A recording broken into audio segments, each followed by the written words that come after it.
സ്ത്രീ പ്രേക്ഷകർ എന്നും ഇരുകൈയും നീട്ടി സ്വീകരിച്ചിട്ടുള്ള ലേഡീസ് അവർ എന്ന പ്രിയ പ്രോഗ്രാമിലേക്ക് എല്ലാ കൗമുദി ടി വി പ്രേക്ഷകർക്കും സ്വാഗതം.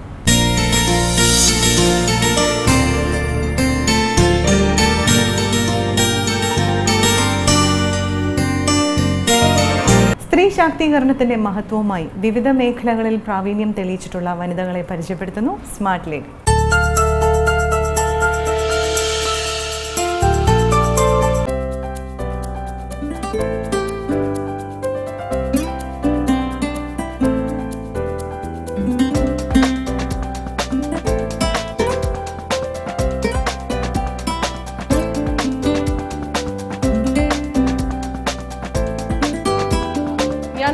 Chatterjee Anna. I'm an architect practicing in Cochin.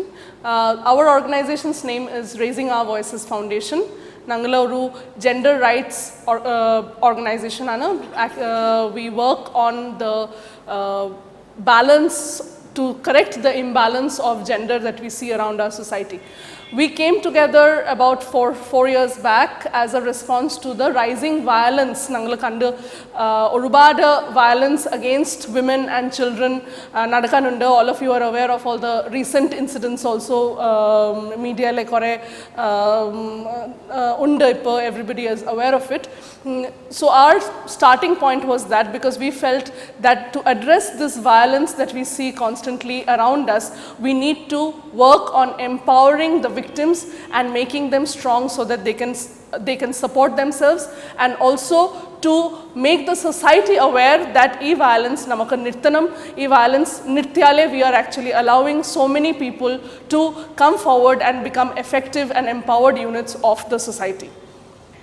If you want more information about us, please contact us on our email IDs which are being shown on the screen, or visit our Facebook page. Nangalka volunteers Venom, we need more hands. There is a lot of work for us to do. You've heard about all the projects that we are doing. There is a phenomenal amount of work in front of us. There is a phenomenal need for support from the society, both in terms of money and people, and being there with us in our journey. We welcome all of your support for us. ഇപ്പോൾ ഞങ്ങൾ ഒരു പുതിയ project നടക്കാനുണ്ട് children's ഹോമിൽ. വിത്ത് all the home children we are doing a full-fledged theatre production.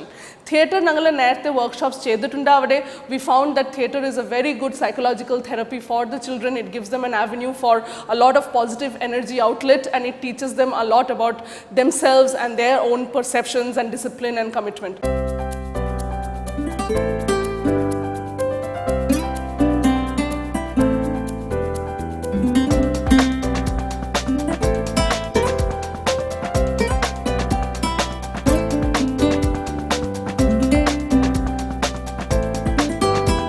ഞാൻ സജിത, ഞാൻ ആർഒവിയുടെ ഒരു ഭാഗമാണ്.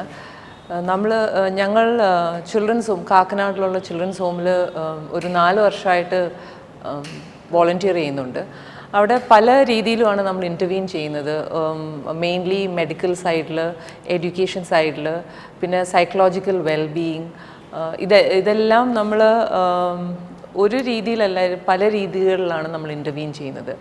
ഫോർ എക്സാമ്പിൾ എഡ്യൂക്കേഷൻ ആണെങ്കിൽ നമ്മൾ കുട്ടികളുടെ അഡ്മിഷൻസിന് അവിടുത്തെ സ്റ്റാഫിനെ മാനേജ്മെൻറ്റിനെ ഹെൽപ്പ് ചെയ്യാറുണ്ട്. ദെൻ ഹയർ സ്റ്റഡീസിന് കുട്ടികളെ വേറെ കോളേജുകളിൽ അഡ്മിഷൻസ് നേടിക്കൊടുക്കാൻ, അല്ലെങ്കിൽ സ്പോൺസേഴ്സിനെ കണ്ടുപിടിക്കാൻ, ഇതെല്ലാമാണ് ഞങ്ങൾ ചെയ്യുന്നത്. മെഡിക്കൽ ആണെങ്കിൽ നമ്മൾ മെഡിക്കൽ റെക്കോർഡ്സിന് ബുക്സ് റിസർച്ച് ചെയ്ത് പ്രിൻ്റ് ചെയ്ത് അത് ഉപയോഗിക്കാവുന്ന രീതിയിലാക്കിയത് മുതൽ regular check-ups, medical camps, surgeries, അങ്ങനെ പല കാര്യങ്ങളും മെഡിക്കലിൽ ഞങ്ങൾ ഇൻ്റർവെൻഷൻ നടത്തിയിട്ടുണ്ട്. വേറൊരു ആസ്പെക്റ്റ് എന്ന് പറഞ്ഞാൽ അവിടെ ഉള്ള കുട്ടികൾ ഡിസ്ഫങ്ഷണൽ ഫാമിലീസ്, ഡിസ്റ്റർബ് ബാക്ക്ഗ്രൗണ്ട്, അങ്ങനത്തെ കുറേ ബാക്ക്ഗ്രൗണ്ട്സിൽ നിന്ന് വരുന്നത് കൊണ്ട് സൈക്കോളജിക്കൽ ആൻഡ് മെൻ്റൽ വെൽബീയിങ്ങിൽ കൂടുതൽ ഊന്നൽ കൊടുക്കേണ്ട കാര്യമാണ്. So we have A psychiatrist and A psychologist visiting them once in 2 weeks. So we have made arrangements for that. ഗവൺമെൻറ്റിന് ഒരു പരിധിവരെ കാര്യങ്ങൾ ചെയ്യാൻ പറ്റുള്ളൂ. അതുകൊണ്ട് നമ്മൾ ഞങ്ങളെപ്പോലുള്ള NGOs അവിടെ സ്റ്റെപ്പ് ഇൻ ചെയ്തിട്ട് we have to contribute more. and we find sponsors for a lot of these things. അതുകൂടാതെ നമ്മൾ bonding exercises, sports, outing, TRIPS, അങ്ങനെ പല കാര്യങ്ങളും കുട്ടികളുമായിട്ട് ചെയ്യാറുണ്ട്. അവിടെ അറൗണ്ട് 120 സ്റ്റുഡൻസ് ഉണ്ട്. ഔട്ട് ഓഫ് ദാറ്റ് 50 എപ്പോഴും അവിടെ കാണും. അവിടുന്ന് സ്കൂളിൽ പോകുന്ന കുട്ടികൾ, ബാക്കി കുട്ടികളെ വേറെ സ്കൂളുകളിൽ, ഹോസ്റ്റലിൽ നിർത്തി പഠിപ്പിക്കുന്നുണ്ട്. അപ്പം ഈ കുട്ടികളുടെ എല്ലാ കാര്യങ്ങളിലും ഞങ്ങൾ വോളണ്ടിയർ ചെയ്ത് പാർട്ടിസിപ്പേറ്റ് ചെയ്ത് ഒരു ഫാമിലി പോലെ ഞങ്ങൾ കൊണ്ട് നടക്കാറുണ്ട്. ഞങ്ങളൊരു 4 വർഷമായിട്ട് അവിടെ വർക്ക് ചെയ്യുന്നു. വളരെ സാറ്റിസ്ഫൈയിങ് ആണ്, ഫുൾഫില്ലിംഗ് ആണ്. We also need a lot of volunteers for this. We are around 25 to 30 women. എല്ലാവരും വർക്കിംഗ് ആണ്, എല്ലാവരും ബിസിയാണ്. എന്നാലും ഞങ്ങൾ സമയം കണ്ടെത്തി ഇതിനൊക്കെ ഞങ്ങൾ പാർട്ടിസിപ്പേറ്റ് ചെയ്യാറുണ്ട്. എന്നിരുന്നാൽ പോലും ഞങ്ങൾക്ക് കൂടുതൽ ആളുകളെ ആവശ്യമുണ്ട്. ഇത് മുന്നോട്ട് കൊണ്ടുപോകാൻ ഫണ്ട്സിൻ്റെ ആവശ്യമുണ്ട്, സൊസൈറ്റിയുടെ സപ്പോർട്ടിൻ്റെ ആവശ്യമുണ്ട്.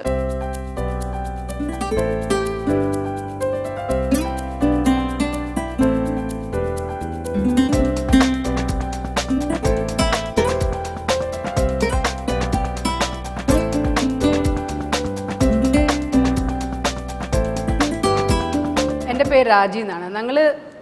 ഞങ്ങൾ ഈ ഓർഗനൈസേഷൻ ചിൽഡ്രൻസ് ഹോമിൽ 4 കൊല്ലമായിട്ട് പ്രവർത്തിച്ചുകൊണ്ടിരിക്കുകയാണ്.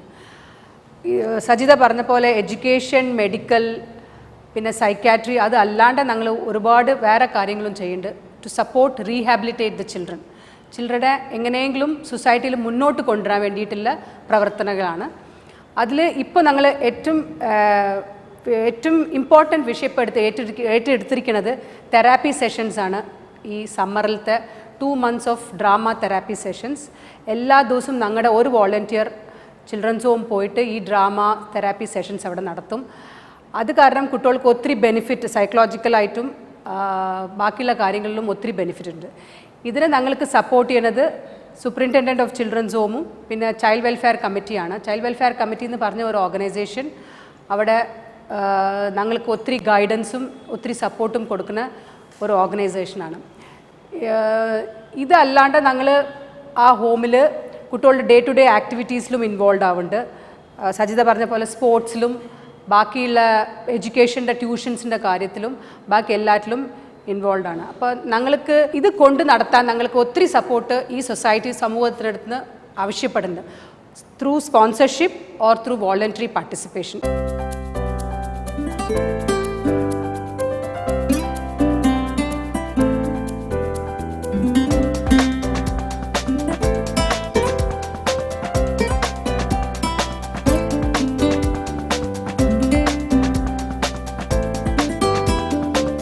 Sheila Matai. I'm an educationalist, and what I do here in Raising Our Voices is take care of the educational vertical.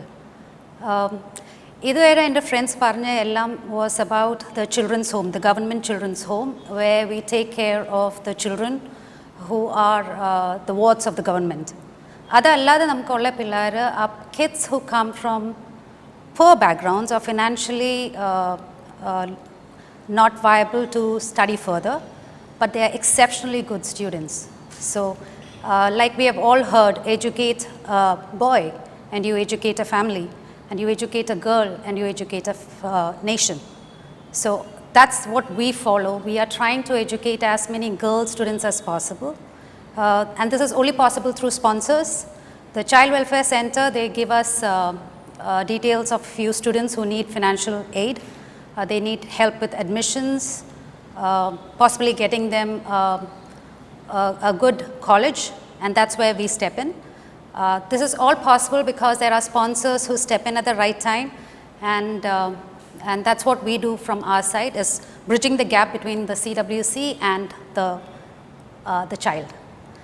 We have right now sponsoring around 9 to 12 kids. We have around 24 kids in the pipeline. These are all extremely good students who have done very well academically and do not have the funds to proceed, but have the desire to study and have a career. And that's the vertical I take care of.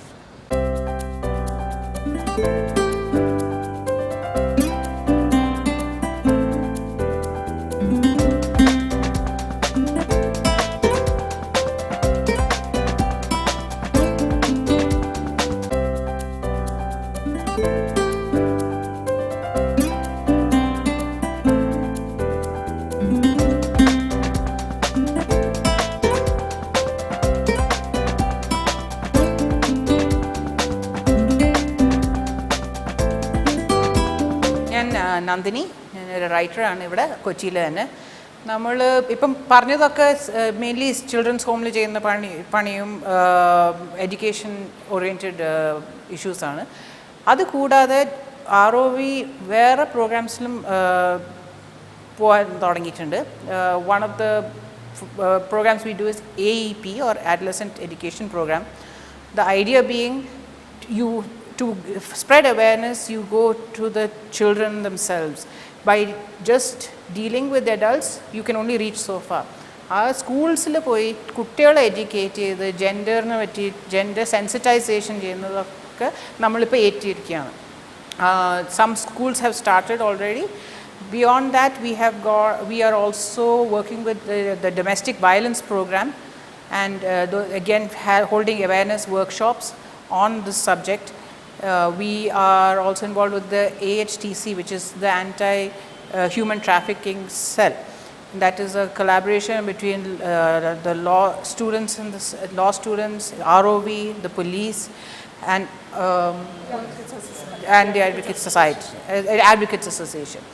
And with the aim of in raising awareness about issues like human trafficking and bringing about change and teaching the different people who are involved in those fields how to deal with such issues. So ROV is not just about education in children. We want to make it much larger reaching, to make gender sensitization, gender equality something that everyone in Kochi is aware of and can understand at a layman level.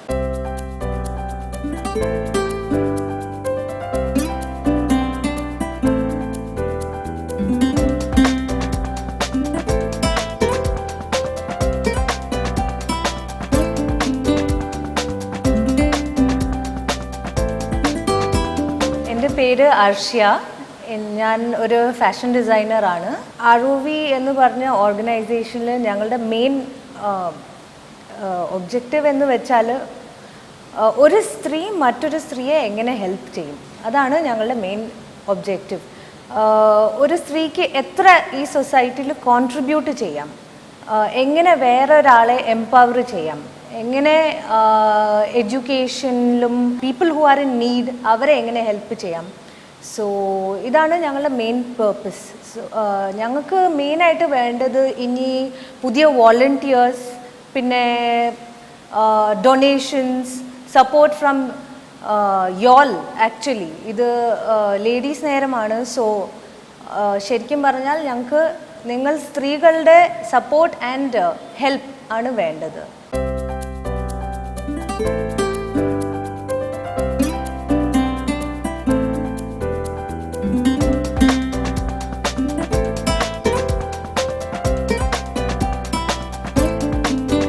Our objective is to see that half of the population, which is women, can lead life of dignity and equality. And because once a woman reaches her full potential, she becomes a contributing member of the society.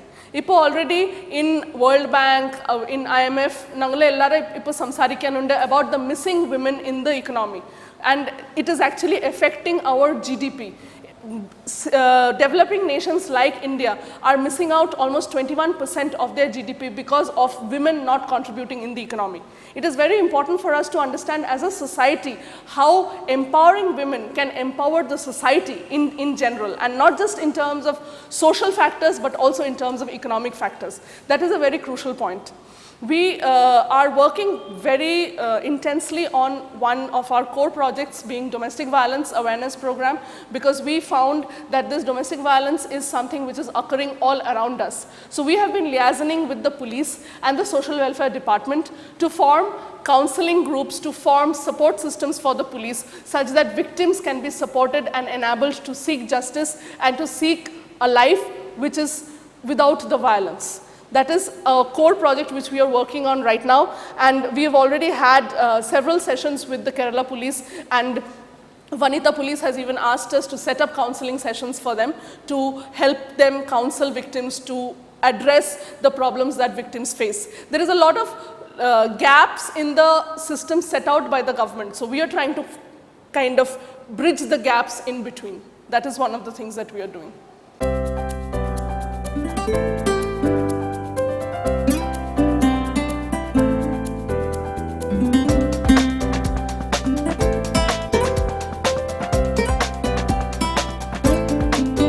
സ്ത്രീകൾ റോഡിൽ മാത്രമല്ല safe അല്ലാത്തത്, സ്വന്തം വീട്ടിൽ പോലും ചിലപ്പോൾ safe അല്ലായിരിക്കും. So if any one of you വീട്ടിൽ ഫിസിക്കലായിട്ടോ വെർബലായിട്ടോ ഇമോഷണലായിട്ടോ ഒരു ഡിഫിക്കൽട്ട് സിറ്റുവേഷൻ ഉണ്ടെങ്കിൽ പോലീസിനെ അപ്രോച്ച് ചെയ്യാവുന്നതാണ്. നമ്മളെല്ലാവരും വിചാരിക്കും പോലീസ് എന്ന് പറയുമ്പം പേടിപ്പെടുത്തുന്ന ഒരു സാധനമാണ്, അവരുടെ അടുത്ത് പോയാൽ ശരിയാവില്ല, കുറച്ചുകൂടെ നമുക്ക് പീഡനം അവിടുന്ന് കിട്ടും. അങ്ങനെയൊന്നുമില്ല. പോലീസിൻ്റെ അടുത്ത് പോവുക, നിങ്ങൾക്ക് അങ്ങനെ ഒരു ഡിഫിക്കൽട്ടി ഉണ്ടെങ്കിൽ ഒരു FIR ഫയൽ ചെയ്യുക, and insist that an FIR is filed and make sure they read it back to you. And also പോലീസിൻ്റെ നമ്പേഴ്സ് 1098 1090 ഇതെല്ലാം ഉപയോഗിക്കാൻ പറ്റുന്ന നമ്പറാണ്. ആൻഡ് ട്രസ്റ്റ് മീ, അവർ പെട്ടെന്ന് റെസ്പോണ്ട് ചെയ്യുന്നതാണ്. ഓൾസോ വേറെ ഏതെങ്കിലും നമ്പർ, നമുക്ക് ടോപ്പ് ഏതെങ്കിലും ഒരു ഓഫീസറുമായിട്ട് സംസാരിക്കണമെങ്കിൽ പോലീസിൻ്റെ വെബ്സൈറ്റ് ഉണ്ടാവും. ആ വെബ്സൈറ്റിൽ എല്ലാവരുടെയും നമ്പർ തന്നിട്ടുണ്ട്. So you can call up anybody out there and people will respond to you. So make use of these things, make use of these numbers. If you have difficulty at home where you cannot, where you think it is, you cannot stay alive, that you cannot go continue anymore, so make use of these numbers. We have already given our email ID. You can write to us. We can tell you where to get help, who to contact. We can do that also.